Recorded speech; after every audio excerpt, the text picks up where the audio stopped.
short run and long run costs, total costs, average costs, and short run costs. For every level of output, firm chooses the least possible cost input employment. The cost function shows the relationship between the cost and output. The entire cost that the firm arranges to engage the fixed inputs is called total fixed cost. In the same way, we can get total variable cost too. The average fixed and variable costs can be achieved by total fixed and variable costs by single unit of outputs. The short-run average costs are the total of average fixed and variable costs.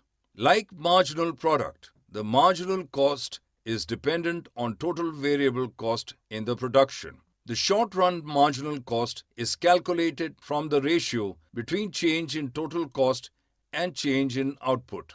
Shapes of short-run cost curves. Total fixed cost, TFC, is horizontal to x-axis. When variable cost, TVC, is added, it goes upward.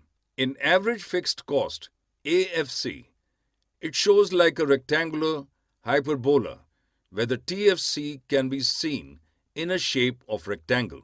Short average cost is the total of AFC and AVC, and both of these average costs initially fall till some level of output, production.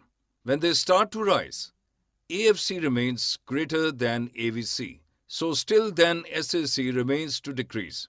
When being pointed to opposite directions, the AVC starts to recede, AFC. SAC initiates to increase. It is thus a U-shaped curve.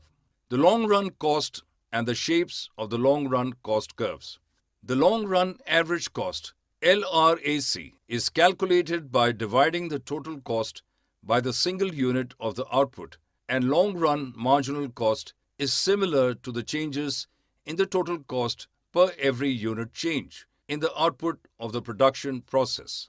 The LRMC curve is a U-shaped and it crosses the LRAC curve at the minimum point of LRAC. It initially starts to fall due to the relation between marginal and average cost. For more such videos on all subjects, practice questions, and a lot more, download iPrep and learn unlimited.